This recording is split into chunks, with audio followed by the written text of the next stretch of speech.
X पे तेरी बातें शुरू, वाई पे आके रुकती हैं, तू मेरे दिल की वो इक्वेशन है जो बिना सॉल्व किए ही सुकून देती है। तो शानदार शुरुआत करते हैं आज से हमारी अलजेब्रा की, मैथ्स की नींव का लेक्चर नंबर 13, जिसमें हम बात करने वाले हैं अलजेब्रा। अलजेब्रा क्या होता है, अब मैथ्स में आएगी ABCD। तो स्टार्ट करते हैं मैथ्स का अलजेब्रा, जिसमें हम बात करने वाले हैं मैथ्स की नींव। मॉड्यूल नंबर 6 का हमारा शुभारंभ हो चुका है, जिसमें हम बात करेंगे X Y A B C D कैसे मैथ्स में एंटर हुए। ठीक है, अलजेब्रा का इतिहास तो नहीं बताएंगे इस वीडियो में। अगर आप चाहते हैं कि अलजेब्रा का इतिहास बताइए कि अलजेब्रा कहाँ से आया, तो नीचे कमेंट करें, इसके ऊपर सेपरेट वीडियो आ जाएगी स्टोरी क्यों। ठीक है, अलजेब्रा जैसा पढ़ते हैं रियाज है ना, ये सब पढ़ते हैं। तो जो अलजेब्रा है ये अरब से आया है, आपको इतना ध्यान रखें। ठीक है, ये कब की बात है, गोल्डन एज ऑफ इस्लाम, जब इस्लाम का गोल्डन एज चल रहा था उस समय की बात है। और इसको मॉडिफाई करा क्योंकि इंडियन साइंटिस्ट एक तरफ मैथ्स में लगे हुए थे, ट्रिग्नोमेट्री जैसे आर्यभट्ट ने दी, तो उसी को मॉडिफिकेशन करने में, इक्वेशन की फॉर्म में लाने के लिए अलजेब्रा का अरब के लोगों का कॉन्ट्रीब्यूशन था, इसलिए उनका नाम अलजेब्रा पड़ा। ठीक है, तो चलिए शानदार शुरुआत स्टार्ट करते हैं हमारे आज के लेक्चर की। इंट्रोडक्शन में बात कर लेते हैं। हमारे पास नंबर्स दो टाइप के होते हैं। There are two types of number, constant and variable. Constant and variable, constant numbers क्या होते हैं, कांस्टेंट नंबर जो फिक्स हैं, जैसे कि 1 2 3 4 5 6 7 8 9 10, ये नंबर्स फिक्स हैं। 11 12 फिक्स हैं, 1 को 1 है, घिस घिस के 2 नहीं बना सकते। लेकिन वेरिएबल्स यानी कि जो फिक्स नहीं, जैसे आप देख सकते हैं x 2y z p 3 केले 2 पत्तियाँ, ये सब फिक्स नहीं है। ठीक है, कांस्टेंट यानी कि जो नंबर आपके फिक्स हो, इसे कहते हैं अचर पद, हिंदी में कहते हैं अचर, यानी कि चर यानी जो बदल जाए, अचर यानी जो ना बदले। जैसे मर अमर, मरना मतलब मरना, अमर मतलब जो ना मरे। तो अचर नंबर क्या होते हैं हमारे, 1 2 और 100 5 7 1000, ये सारे हमारे कांस्टेंट नंबर्स हैं। एंड वेरिएबल्स क्या हैं, जो कि बदल जाएं, यानी वेरिएबल मतलब जो किसी नंबर से वेरी करते हैं उसे कहते हैं वेरिएबल्स। क्या कहते हैं जी, वेरिएबल्स। तो जैसे देख सकते हैं आप x 2y z p 3 केले 2 फूल 5 आदमी, वेरी करेंगे जी किसी न किसी पे, एक किसी पे डिपेंड करेगा, अकेला नहीं करेगा। ठीक है, तो चलते हैं हमारी इंट्रोडक्शन। अब आएगी मैथ्स में ABCD। तो अब आपकी शानदार शुरुआत हो चुकी है कि अब हम पढ़ने वाले हैं मैथ्स में ABCD। आपने ABCD तो बहुत पढ़ी है, लेकिन अब आएगी मैथ्स में ABCD। ठीक है, जैसे आप देख सकते हैं 2 3 4 5 8 7 0 14, जो भी वॉट एवर नंबर लो 15, ये सारे अचर पद यानी कि कांस्टेंट टर्म्स हैं। क्या है, कांस्टेंट टर्म्स, यानी कि जो नंबर्स कभी ना बदले उसे कहते हैं हम कांस्टेंट टर्म्स। और वेरिएबल्स क्या होते हैं, अब मैथ्स में जो ABCD आ गई उसे कहते हैं अचर पद, यानी कि आपका 2a हो सकता है, b हो सकता है, d हो सकता है, x हो सकता है, y हो सकता है, p हो सकता है, 2y x बराबर 2, ये सब हमारे क्या होंगे, अचर पद या चर पद। कमेंट डाउन, चर पद होंगे, बिल्कुल सही जवाब। तो ये हमारे क्या होंगे, वेरिएबल्स। वेरिएबल्स मतलब जो किसी पे वेरी करता है उसे हम कहते हैं वेरिएबल टर्म्स। ये नंबर्स वो होते हैं जो किसी दूसरे नंबर पे वेरी करते हैं। चलिए इसे और थोड़ा अच्छे से समझते हैं। तो आज बिल्कुल बहुत बेसिक बात होंगी, बहुत बेसिक। आपको मैथ्स में हम ABCD को मिक्स करने कैसे कर रहे हैं बिल्कुल आराम से समझाएंगे। ठीक है, अब ये क्वेश्चन आप देख सकते हैं शानदार सी। हम चाहते हैं इस क्वेश्चन का बैकग्राउंड चेंज कर देते हैं। ठीक है, इसका बैकग्राउंड हमने ग्रीन कर दिया। तो आप देखेंगे, आप इक्वेशन लिखी हुई है हमारे पास 5x + 7 = 12, यानी कि अब पहले हमें इसे सॉल्व नहीं करना, पहले समझना है कि हर एक टर्म्स का मतलब क्या क्या है। तो पहला जो 5x लिखा है, ठीक है, 5x ये जो पूरा है ये है आपका, क्या है आपका बताइए, 5x comment down, I am waiting, okay alright. दिख रहा है आपको? तो ये जो 5x है हमारा, 5x ये है हमारा वेरिएबल। ये क्या है? वेरिएबल यानी चर पद है। अब इस वेरिएबल के अंदर भी दो चीज़ें होती हैं, यानी वेरिएबल किस पे वेरी कर रहा है। आप अगर 5 को देखें गौर से, ये जो 5 है, ये जो 5 है ये किस पे डिपेंड कर रहा है? ये जो 5 लगा है x के साथ में, वो x पे डिपेंड कर रहा है। कैसे? अगर x की वैल्यू 0 तो बोलो ये क्या हो गया? 0। कैसे हो गया? समझें कैसे हो गया। मैंने लिखा 5, किसी के बीच में कोई निशान नहीं, इसका मतलब मल्टीप्लाई, बताया था आपको 0। तो क्या ये नंबर फिक्स है? नहीं, ये वेरी कर रहा है किस पे? किसी दूसरे नंबर पे। इसलिए हम इसे क्या कहते हैं? वेरिएबल टर्म कहते हैं। क्या कहते हैं? वेरिएबल्स। ठीक है, इज दैट क्लियर? ओके, अब बात करते हैं प्लस। ये क्या है? ये तो ऑपरेटर्स है, प्लस माइनस मल्टीप्लाई डिवाइड कुछ भी हो सकता है ऑपरेटर्स। And constant term 7। अब मैं 7 को खींच दूं, 8 बन गया? नहीं। 9 बन गया? नहीं। 7 का 7 रहेगा, जैसे आपका और मेरा रहेगा। तो 7 हमेशा 7 रहेगा, जैसे आपका और मेरा रहेगा। ये हमेशा कांस्टेंट रहेगा, जैसे हम दोनों का रिश्ता भी कांस्टेंट रहेगा। तो ये तो शानदार सी शायरी हो गई। ठीक है, इसे कहते हैं अचर पद। क्या? अचर पद, यानी कि कांस्टेंट टर्म। क्या 12 भी फिक्स है? यस फिक्स है। जैसे आप लोगों का रिश्ता मैथ के साथ फिक्स है, वैसे ही 12 भी फिक्स है। ये भी एक कांस्टेंट टर्म है। इक्वल टू, ये भी एक ऑपरेटर है। कोफिशिएंट यानी कि जो इसके साथ लिखा हुआ है, गुणांक। ठीक है, अगर मैं कहूँ इस पे थोड़ा और आते हैं, मुझे पता है आपको समझ में नहीं आया, दोबारा आते हैं इस पे। ठीक है, यानी कि 5x ये पूरा जो टर्म है ये है वेरिएबल। ये और इसके वेरिएबल के साथ में जो नंबर होता है उसे हम कहते हैं कोफिशिएंट, यानी उसका गुणांक, गुणा का अंक। गुणांक मतलब गुणा का अंक, ये उसका गुणा का अंक है। ठीक है, ओके, इतना जी हमें समझ में आ गया? हाँ जी आ गया। ओके, तो अब क्या करते हैं जी? लेक्चर बंद करते हैं? नहीं, अभी आगे चलते हैं।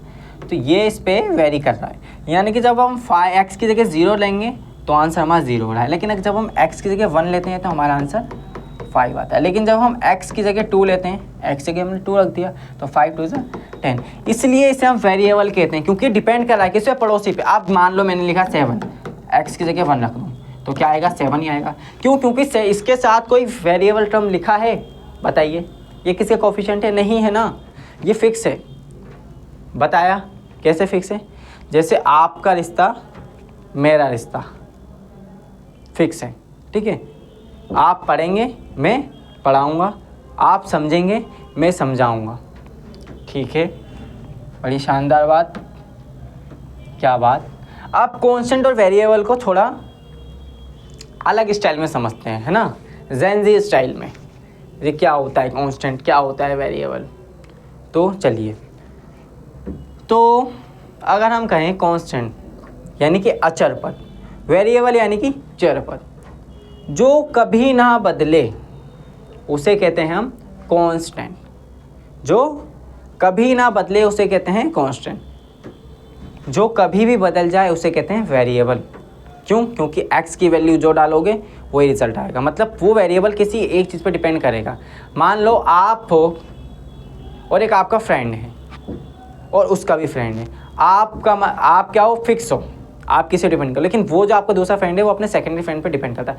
आपने पूछा भाई खाना खाया खा? तो कहता है अभी रुको बताता हूँ। वो अपने दोस्त से पूछे खाना खाना है क्या तुझे? वो कहता है हाँ। अच्छा, तो वो कहेगा हाँ, वो कहेगा नहीं तो नहीं। तो यानी कि वो किसी पे वेरी कर रहा है, तो वो वेरिएबल हो गया। वो फिक्स नहीं है ना, वो कांस्टेंट नहीं है, वो अपने विचार रख नहीं सकता। तो कांस्टेंट सम टर्म जो कभी ना बदले, जैसे आपकी फीलिंग उसके लिए, आपकी फीलिंग उसके लिए अभी भी वही है, लेकिन उसकी फीलिंग बदल जाती है। जैसे जो कभी भी बदल जाए, जैसे उसकी फीलिंग आपके लिए है ना, वो सबसे यही कहती है या कहता है कि मैं कभी नहीं बदलता, आप बदल जाते हो, है ना।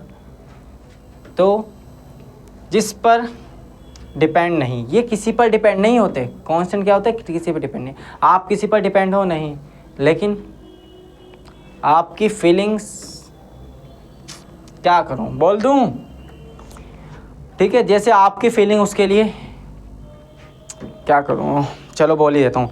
जैसे आपकी फीलिंग उसके लिए बदल रही है, नहीं बदलती, कांस्टेंट है। आप कहते हो कि अरे ये तो मेरा बहुत अच्छा दोस्त है, मेरी फीलिंग कैसे बदल सकती है इसके लिए। समझदार को इशारा काफ़ी, ठीक है, अब आगे बढ़ते हैं। और जैसे उसकी फीलिंग आपके लिए, वो क्या वेरिएबल। दूसरा सा एग्जांपल ले लेते हैं थोड़ा सा। जैसे आपके पेरेंट्स फिक्स है, आपके पेरेंट्स पड़ोसी बन सकते हैं। ये बच्चा है ना, ये गुल्ली, ये गुल्ला। अब गुल्ली गुल्ला के मम्मी पापा टिन्नी टिन्ना, तो इनके मम्मी पापा फिक्स है। गुल्ली गुल्ला की टिन्नी टिन्ना, क्या इनके बदल सकते हैं मम्मी पापा? नहीं ना, नहीं। लेकिन क्या इस देश का प्रधानमंत्री बदल सकता है? जैसे कि अभी आप देखते हैं हमारे देश के प्रधानमंत्री माननीय श्री नरेंद्र मोदी हैं, लेकिन हमारे देश के पहले प्रधानमंत्री कौन थे? माननीय श्री जवाहरलाल नेहरू जी। और हमारे देश की फर्स्ट महिला प्रधानमंत्री कौन थी? श्रीमती इंदिरा गांधी जी। तो वक्त के साथ साथ सारे प्रधानमंत्री बदले। और प्रधानमंत्री नरेंद्र मोदी से पहले कौन थे प्रधानमंत्री, जो कि इस दुनिया में नहीं हैं? श्रीमान डॉक्टर मनमोहन सिंह जी, जिन्होंने 10 साल इस देश की भागदौड़ को संभाला, प्रधानमंत्री पद पर रहे और साथ ही इस देश के वित्त मंत्री के रूप में भी खड़े रहें डटकर। तो आप देख सकते हैं जो वेरी करें, देखो ये किस पे वेरी करते हैं? सीट्स पे। अगर किसी ने, सांसदों ने अपना क्या ले लिया, सपोर्ट ले लिया, तो ये गिर जाएंगे। डिपेंड कर रहे हैं ना सांसद पे, किस पे डिपेंड कर रहे हैं? मेंबर्स ऑफ पार्लियामेंट्स पे, है ना, ये मेंबर्स ऑफ पार्लियामेंट पे डिपेंड करते हैं। ये लोग एमपीज पे डिपेंड करते हैं। अगर एमपी ने पीछे ले लिया तो इनकी सरकार गिर गई। एमपी हैं तो मतलब प्रधानमंत्री डिपेंडेंट है किस पे? एमपीज पर। एमपी अगर प्रधानमंत्री वेरी करता है एमपीज के इशारों पर, चलता तो नहीं है, खैर तो इतना समझ सकते हैं हम। और जैसे आपके पेरेंट्स आपके लिए फिक्स हैं, कभी नहीं बदलेंगे, ठीक है। और जैसे ये आपका दिल धड़कता है, धड़कता अच्छा लगता है, अभी आप जीवित हैं, ठीक है। तो बकवास को बंद करते हैं, थोड़ा आगे चलते हैं। अब कुछ बात करते हैं, एग्जाम्पल से लेते हैं, मैथ्स की दुनिया में वापस आते हैं। मैथ्स की धमाकेदार रोमांटिक दुनिया में आपका स्वागत है। तो कैसे हैं आप सभी? चलिए, अब आप देख पा रहे हैं यहाँ पर लिखा है 3x + y = क्या इक्वल टू लिखा है? क्या आपको इक्वल दिख रहा है? नहीं, डोरा नहीं बनना आपको। क्या लिखा है? 3x + y + 2। ये एक इक्वेशन लिखी हुई है, इसे कहते हैं इक्वेशन, ठीक है, डरना नहीं है। अब इसमें हमें छांटना है कौन कौन से वेरिएबल है, कौन कौन कांस्टेंट है। वीडियो को पॉज करने खुद देख लें, अब तो देख ही लिया, चलो बता देता हूँ। ये क्या है? 3x पूरा वेरिएबल टर्म, y पूरा वेरिएबल टर्म, इस पर जो हाईलाइट हुआ है, ठीक है। और ये पूरा कांस्टेंट टर्म 2, ये इनके ऑपरेटर्स हैं। और आप देखेंगे मल्टीप्लाई, मतलब आप x के साथ में कौन है? 3, तो ये इसका कोफिशिएंट हो गया, मतलब गुणांक। अब आपके लिए है एक सवाल, अब आपको बताना है y का गुणांक। कहाँ बताना है जी? कमेंट कर दें आप जरा। आपको y का गुणांक बताना है। देखो x का गुणांक तो 3 है, क्या y का गुणांक है या नहीं है? कमेंट कर दीजिए नीचे, मैं आपके सबके कमेंट पढ़ूंगा और रिप्लाई दूंगा, ठीक है। कमेंट करिए, y का गुणांक कमेंट करना है। चलते हैं आगे। अब इसमें आपको क्या करना है, हम इसे सिंपली सॉल्व करने की कोशिश करेंगे, ठीक है। जैसे हम बाज़ार में सबको देखते हैं। अब आप यहाँ गौर से देखिए क्या क्या दे रखा है। इसमें 4x है, 2a है, b है, y है, 12 है और 7। अब आप देखें कौन कौन एक जैसा है। क्या ये सब 4x, 2y, b, y, 12 और 7 सब एक जैसे हैं? नहीं। लेकिन इसमें बताओ वेरिएबल कौन है, कांस्टेंट कौन है? आप कहेंगे जी सर ये सारे हैं वेरिएबल। मैं कहूँगा वेरी गुड, बिल्कुल ठीक बताया। अब आप फिर बोलेंगे कि ये जो है ये है कांस्टेंट। तो हम कहेंगे बिल्कुल सही बताया। ठीक है, आपका आंसर ठीक है। ओके, मतलब आप सीख रहे हैं। लेकिन अगर आप इस वेरिएबल में भी देखेंगे, क्या ये सारे वेरिएबल एक ही टाइप के हैं? देखिए माय डियर स्टूडेंट्स, क्या ये सारे वेरिएबल एक ही टाइप के हैं? यस और नो, यस और no, yes yes yes no. ये सभी एक ही टाइप के नहीं हैं। तो क्या इन्हें सेम तरीके से ट्रीट किया जाएगा? नहीं। जैसे आप क्लास में होते हैं, बहुत सारे स्टूडेंट्स होते हैं, क्या उन्हें सेम तरीके से ट्रीट किया जाता है? आइडियली टीचर को सबको सेम ट्रीट करना चाहिए, सेम ट्रीट ही करता है। मीन्स मतलब उसके एक नेचर के हिसाब से। क्या सबका नेचर सेम होता है? नहीं। ठीक है, तो अब आप देखिए 4x जैसा कोई है? नहीं है, तो ये ऐसे ही रहेगा। No plus no minus, 2b 2a ऐसे ही रहेगा, b ऐसा ही रहेगा, y कोई छेड़छाड़ नहीं। अब माइनस माइनस प्लस हो जाएगा। क्या ये दोनों सेम हैं या नहीं? ये दोनों सेम हैं। ये दोनों कांस्टेंट टर्म में 12 और 7 क्या होते हैं? माइनस माइनस प्लस होता है, 12 7 बताओ 19। तो ये हो गया खटाक, हो गई क्वेश्चन सॉल्व। यस, हो गई क्वेश्चन सॉल्व। अब इसमें मैं हल्का सा चाट मसाला ऐड करता हूँ। ठीक है, खाने में अच्छा लगेगा आपको। अगर मैं कहूँ x की जगह 1 भर दूँ, तो क्या ये सवाल और सॉल्व हो सकता है? हाँ जी, हो सकता है। ठीक है, करते हैं। तो आप देखिए, मैंने लिखा 4, x के 1 भरना है, तो जो कुछ नहीं multiply plus 2a minus b plus y minus 90। तो ये कितना हो गया? 4 प्लस 2a बराबर b प्लस y। अगर आप देखें तो क्या अब ये सेम हो गए? दोनों कांस्टेंट हो गए? यस, हो गए कांस्टेंट। तो 2a minus b plus y, ये इसी कैसे लिखा जाएगा? आप देखें 19 में से 4 गए, माइनस का 15। तो आप इसे ये भी आंसर मान सकते हैं। कब? कंडीशन क्या है? Condition applied. अगर x बराबर 1 दिया है, किसी भी वेरिएबल की कुछ वैल्यू दी गई है, तो आप कर सकते हैं। x बराबर 1 पे इस इक्वेशन की वैल्यू ये रहेगी, x बराबर 2 पे कुछ और हो सकती है, 3 पे कुछ और हो सकती है, मतलब वेरी करेगा ये। ठीक है, इतना समझ में आ रहा है चीज़ों को? नहीं आ रहा? पीछे करें वीडियो को वापसी, फिर अच्छे से आएगा समझ में। ठीक है, चलिए अब थोड़ा आगे बढ़ते हैं। अब इसे भी आप सॉल्व करेंगे। ठीक है, अब मेरे साथ आप सॉल्व करेंगे। देख, आप एक काम करता हूँ, मैं थोड़ा सा साइड हट जाता हूँ, आप इसे सॉल्व करने की कोशिश करिए। ठीक है, अदरवाइज़ मैं तो करा ही दूँगा। ठीक है, लिखिए ज़रा।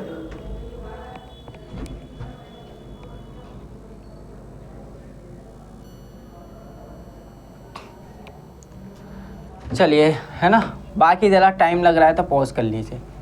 अब यहाँ देखिए, दोनों y ये अलग, तो दो अलग अलग टाइप के वेरिएबल्स हैं, तो मैं 2x को तो ऐसे लिख दूंगा, y और y को जोड़ूंगा तो 2y हो गया। इससे हम इतना भी छोड़ सकते हैं अभी के लिए, क्योंकि अभी हम बच्चे हैं, थोड़े कच्चे हैं, नो डाउट। लेकिन अगर आप देखें यहाँ पर, देखो y और y 2y। ठीक है, y और y कभी भी y स्क्वायर नहीं होगा, ये नहीं होगा, नो, ऐसा नहीं होगा।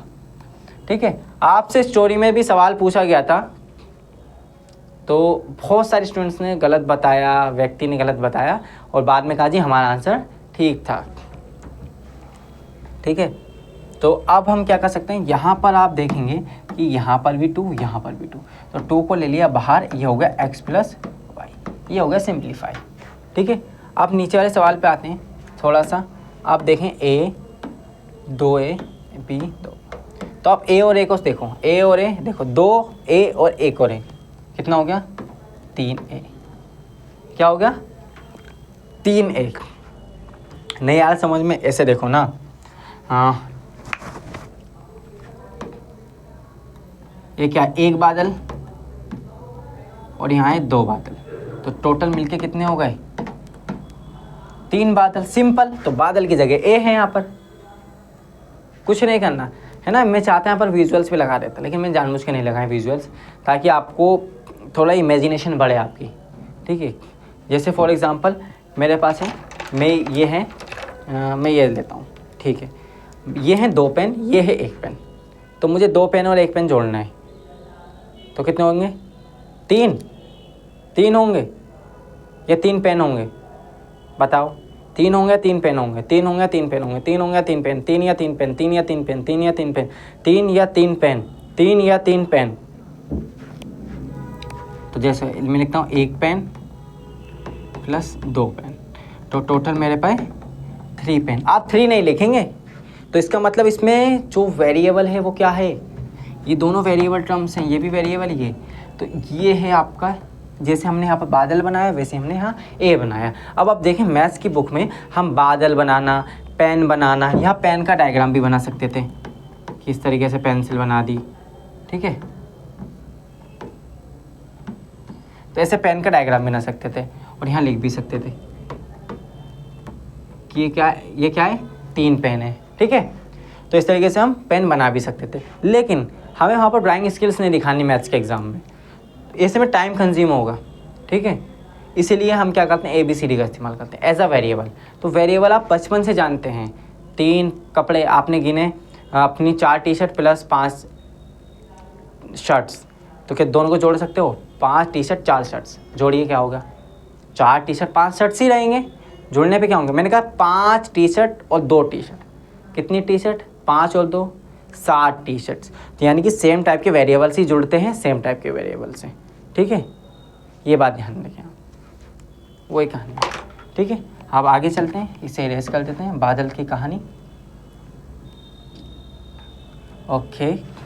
अब आप देखेंगे, अब कहेंगे यहाँ तो स्क्वायर हो गया, बवाल हो गया, तो कुछ नहीं डरना, सेम टाइप के देखिए, सेम टाइप क्या है, ये एक जैसा और ये एक जैसा, ये दोनों सुंदर हैं और ये दोनों सुंदर हैं, ठीक है, सुंदर सुंदर ढूंढ लो।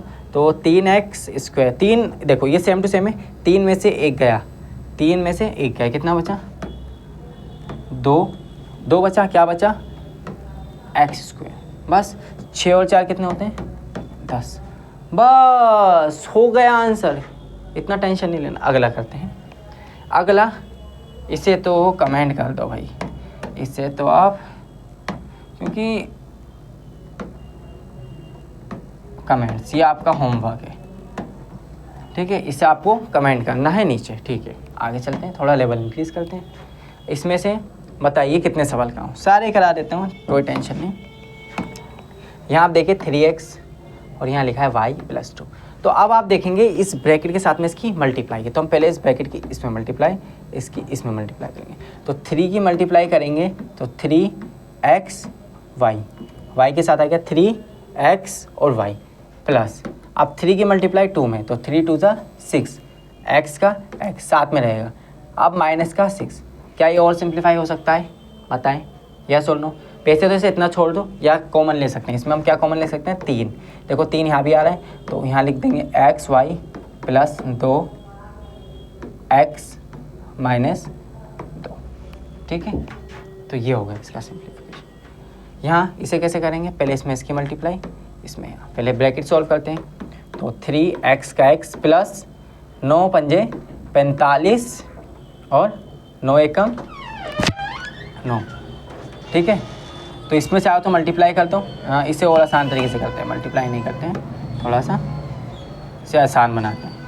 तो क्या करते हैं, पहले 3x प्लस 9, अब क्या लिखा है यहाँ, 5 में से बन गया 4, क्या गया 4, तो मल्टीप्लाई 4 और ये क्या है d की मल्टीप्लाई, देखो 9 की जगह 9, अब ये लिखा हमने 3x और ये 9 की मल्टीप्लाई 4 में, तो कितना आया, 9 चौक 36d, क्या आया 9 चौक 36d, ठीक है, सिंपल। अब ये देखिए a का a ऐसे रहेगा, प्लस का प्लस ऐसे रहेगा, 17 में से 1 गए जी 16 बचा, क्या बचा 16, अब क्या इसके साथ मल्टीप्लाई, तो मल्टीप्लाई कर देंगे, तो a प्लस 16 दूनी 32, तो कितना हो गया 32, ये ऐसे ही रहेगा। आप इसको आप जोड़ नहीं देंगे, आप बहुत से लोग क्या करेंगे, यहाँ करेंगे a बराबर 32, कैसे आ गया, क्या यहाँ पर किसी इसके बराबर में कोई टर्म दे रखी है, नहीं दे रखी, तो इसे ऐसे ही छोड़ेंगे, है ना, कोई छेड़खानी, ज़बरदस्ती आंसर नहीं निकालना, इसका आएगा ही नहीं, कोई टर्म दे रखेंगे, ठीक है। अब इसमें आप देख सकते हैं यहाँ पर लिखा है n/2, ठीक है, n/2। अब अंदर सॉल्व करेंगे तो 7 दूनी 14, पहले मल्टीप्लाई प्लस, अब ये क्या है 3 और 2, तो ये दोनों सॉल्व नहीं होंगे, तो ये 3 का 3 3 एक्स प्लस 2 ऐसी रहेगा। लेकिन क्या ये और ये सॉल्व हो सकते हैं? हो सकते हैं। तो हम लिखेंगे n/2 14 और 2 16 प्लस 3n, ये हो गया। अब इसके और सॉल्व कर सकते हैं चाहेंगे तो, इसकी मल्टीप्लाई इसमें और इसकी इसमें। अब इसकी जब इसमें मल्टीप्लाई करेंगे तो 16 के n में करेंगे 16n/2 प्लस 3 आ गया 3, n की n में मल्टीप्लाई करेंगे तो n²/2। आप चाहेंगे तो हम इसे काट सकते हैं, 3 1 2 1 2 16। तो फाइनल आंसर आपका आ जाएगा 8n प्लस 3n²/2। तो ये आपका फाइनल आंसर आ जाएगा। ठीक है, इसको ऐसे करना है। देखो क्या करा हमने, सिंप्लीफाई करा, कुछ नहीं, जो हो रहा था उसी को करा। इसको सॉल्व करा, 3x ब्रैकेट खोल दिया, ऐसे कैसे आ गया, 7 दूनी छोड़ा, 14 और 2 16 और 3x। इसकी में इसकी मल्टीप्लाई करी तो 16 का 16, n/2 का n/2 ऐसे आ गया। प्लस था, प्लस लगा दिया। अब 3 का 3 ऐसे आ गया। लेकिन जब n के n में मल्टीप्लाई करेंगे तो 2n नहीं होगा, n के n में मल्टीप्लाई करेंगे तो n क्या है 2 टाइम्स है ना, तो इसलिए क्या होगा n²। मल्टीप्लाई करते हैं तो स्क्वायर होता है, प्लस करते हैं। ठीक है, और 2 का 2 ऐसे आ गया। ठीक है, आप थोड़ा सा इसको कर लेते हैं ना, आसान 1 2 2 फूल और 3, तो 3 और 2 कितने फूल, 5 फूल, और ये 6 और 2 8, ख़त्म, खलास। अब ये सॉल्व नहीं होगा इससे आगे। यहाँ देखो, 1 केला और 3 केला, 4 केला, 4 केले में से 1 केला खा गया तो कितना केला बचा भाई, 3 केले, ये बचे 3 केले। अब 3 केले, अब ये क्या है 4 और 2 6, देखो 4 प्लस 2 6। अब यहाँ देखेंगे x वाले ये रहे, तो 9 में से 7x गए तो माइनस का 2x बचा, और 2y और 1y तो प्लस 3y। ठीक है, तो इसे देखें जल्दी से, 3। अब हमें x की वैल्यू निकालते हैं। ठीक है, अब आप देखें x की वैल्यू कैसे निकलेगी, थोड़ा सीखते हैं। अब ये क्या है 2 और 3, अब तो अपने अपने एक जैसे जाएंगे। तो क्या ये इन दोनों इसमें 100 प्लस माइनस होगा? नहीं होगा। क्यों? क्योंकि ये 3x से ये अलग है, ये कांस्टेंट है, वेरिएबल। तो कांस्टेंट को कांस्टेंट की तरफ, वेरिएबल को वेरिएबल की तरफ, है ना। मतलब जिसकी फीलिंग कांस्टेंट है वो एक तरफ, जिनकी फीलिंग वेरिएबल से वो एक तरफ। कांस्टेंट वाले कांस्टेंट को फ्रेंड बनाते हैं और कांस्टेंट वाले गाने सुनते हैं, है ना। कौन सा गाना सुनते हैं, कौन सा गाना सुनते हैं, मैं कभी भी ना भूलूंगा, ऐसे कुछ गाना होता है। ठीक है, कौन सा गाना, आपको गाना ही सुना देते हैं। अरे कॉपीराइट आ जाएगा, छोड़ो छड्डो।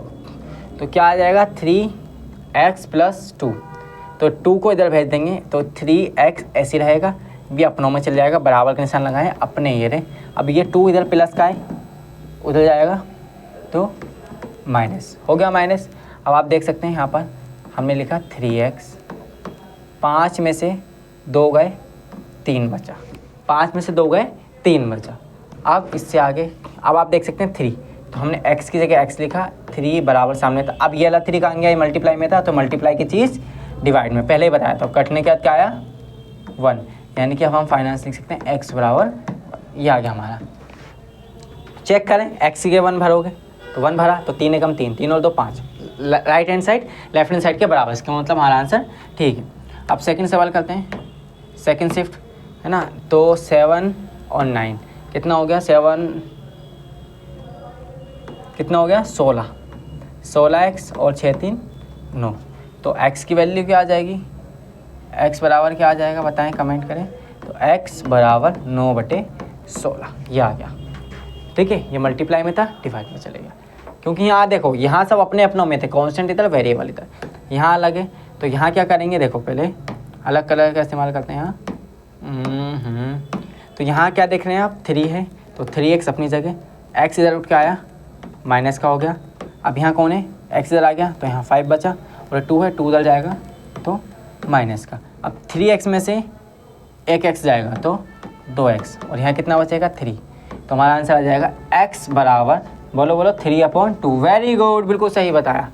अब इस सवाल को आप थोड़ा होमवर्क मिलना ज़रूरी है ना आपको। कमेंट कर देंगे, ठीक है। तो और इस सवाल को देखते हैं आगे थोड़ा सा। अब ए स्क्वायर और बी स्क्वायर, अच्छा तो ए स्क्वायर वाले एक तरफ कर लो, मतलब पहले कॉन्स्टेंट और वेरिएबल एक तरफ करते हैं। ये 9 है, इसे ही छोड़ो। तो इसको ये हो गया आपका, ये सबको उधर भेज दो, 9 को उधर ले आओ। तो 9 इधर आ गया, 3a square plus B square. A square उधर चले गया माइनस का, बी स्क्वायर उधर चले गया माइनस का। अब आप देखेंगे 9 की जगह 9 है, ठीक है, यहाँ लिख देते हैं अलग से, अलग कलर से। 9 की जगह 9 है बराबर 3a स्क्वायर। 3a स्क्वायर में से एक a स्क्वायर जाएगा तो 2a स्क्वायर। अब ये क्या है, b स्क्वायर। अब b स्क्वायर में से b स्क्वायर गया, कितना बचा, b स्क्वायर है, b स्क्वायर में से b स्क्वायर गया 0, इससे ये ख़त्म। तो यहाँ कोई प्लस माइनस कुछ निशान नहीं आएगा, तो हम लिखेंगे 9 बराबर 2a स्क्वायर। तो हमारी a की वैल्यू क्या आ जाएगी, a स्क्वायर की 9/2। 9/2 क्या हो गया, 9/2। देखो इसके बटे चलेगा। अब कभी भी स्क्वायर हटता है तो नियम क्या होता है, स्क्वायर को हटाएंगे, अंडर रूट चढ़ाएंगे।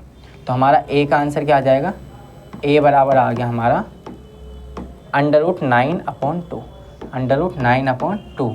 अब इस 9 को रूट से बाहर निकालेंगे तो 3 आ जाएगा, √2 ऐसे रहेगा, क्योंकि √9 √9 का होता है 3, है ना। अगर ये क्लियर नहीं है तो स्क्वायर रूट वाले जितने भी लेक्चर्स हैं उन्हें देखिए। तो a की वैल्यू ये आ गई, ठीक है। हमारा सेकंड का आंसर भी, फर्स्ट का आंसर आ गया। अब सेकंड करते हैं यहाँ। तो x, ये क्या है, दोनों जोड़ेंगे पहले बताओ, यस और नो, कौन कह रहा है यस, नो, लत्थर पढ़ेंगे, ये नहीं जोड़ेंगे। ये x स्क्वायर है, ये x है, दोनों अलग अलग हैं, सेम फॉर डिफरेंट, है ना, अलग हैं दोनों। तो पहले इनको अलग कर देते हैं।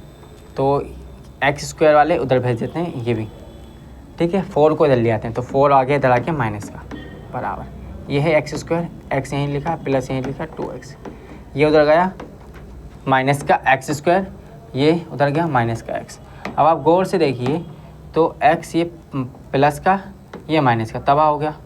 अब यहाँ क्या बचा, माइनस का, बताएं जल्दी क्या बचा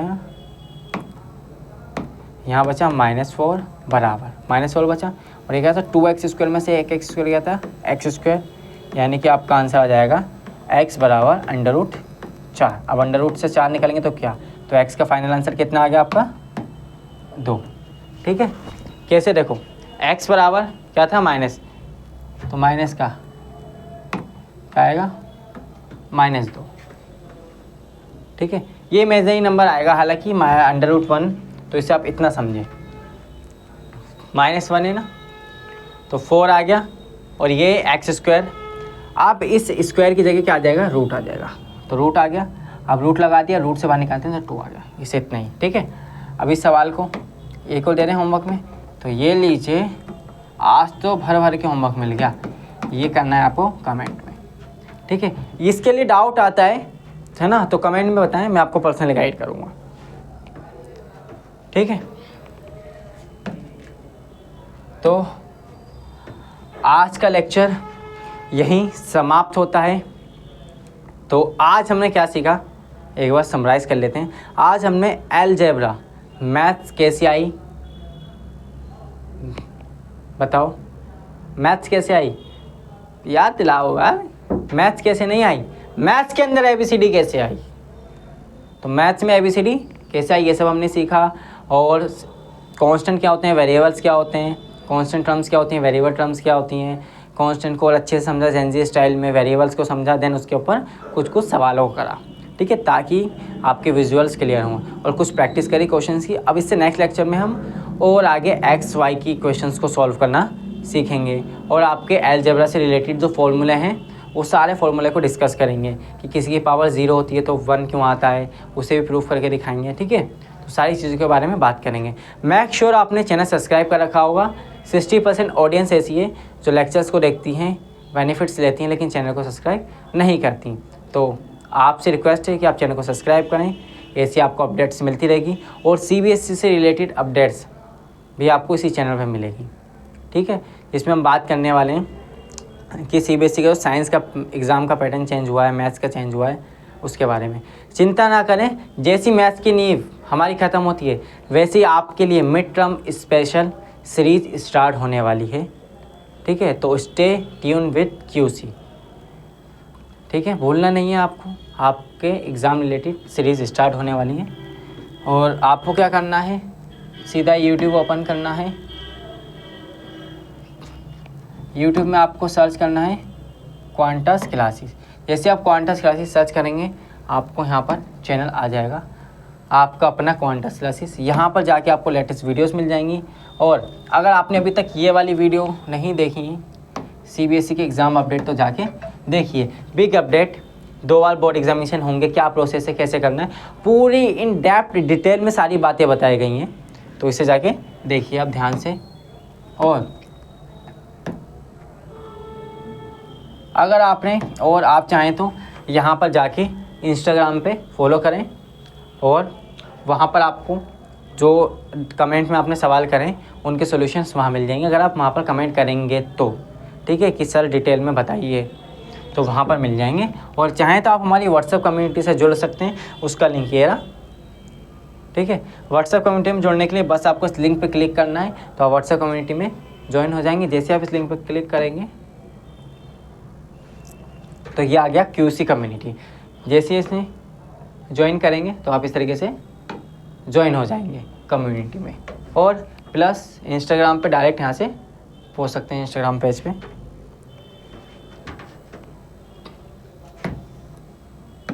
ठीक है, और बहुत सारी वीडियोस को देख सकते हैं। यहाँ पर भी आपके एग्ज़ाम से रिलेटेड सारी अपडेट्स हैं। तो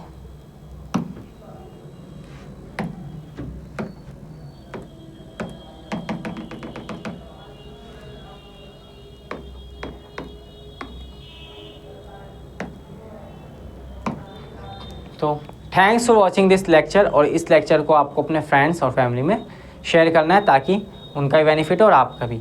तो अगर जो भी आपके डाउट होते हैं बताइए। ये बहुत बिगिनर सीरीज़ चल रही है, जिसमें मैं आपको बहुत बेसिक से बताने की कोशिश कर रहा हूँ, और आप इसका बेनिफिट लीजिए, प्लीज़ एडवांटेज लीजिए।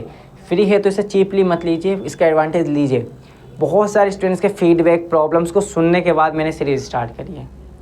ठीक है, पर्सनली मैंने बहुत सारे स्टूडेंट्स को गाइड करा है, उसके बाद मैं देख पा रहा हूँ कि ये सारी प्रॉब्लम्स आती हैं। देन फिर कहा कि इसको कैसे सॉल्व कर सकते हैं मास लेवल पे, तो उसको इसी तरीके से सॉल्व किया जा सकता है। और मैं उसे स्टार्ट कर दिया सॉल्व करना। देखो, मैंने जो इनिशिएटिव लिया उसे मैं ख़त्म करने भी वाला हूँ। ऑलरेडी 13वां लेक्चर शूट हो गया है, और आगे के कुछ लेक्चर्स बाद हमारी मैथ्स की नींव पक्की हो जाएगी। अगर आपने ये देख लिया तो आप चाहे 9th में हो, 8th में हो, 10th में हो, 11th 12th किसी भी क्लास में हो, आपका लेवल यहाँ से यहाँ ना होए तो आप कमेंट कर देना। अगर आपने डेडिकेशन के साथ लेक्चर्स, होमवर्क वगैरह करे हैं, ठीक है, तो आपका लेवल यहाँ से यहाँ ज़रूर होगा। ठीक है, नहीं होगा तो मेरी इस क्लिप को चला देना, आप कहीं भी वायरल कर देना। ठीक है, कि सर ने कहा था कि अगर ये ना हो तो कुछ भी कर दो। ठीक है, thanks for watching this video, और चैनल को सब्सक्राइब करें।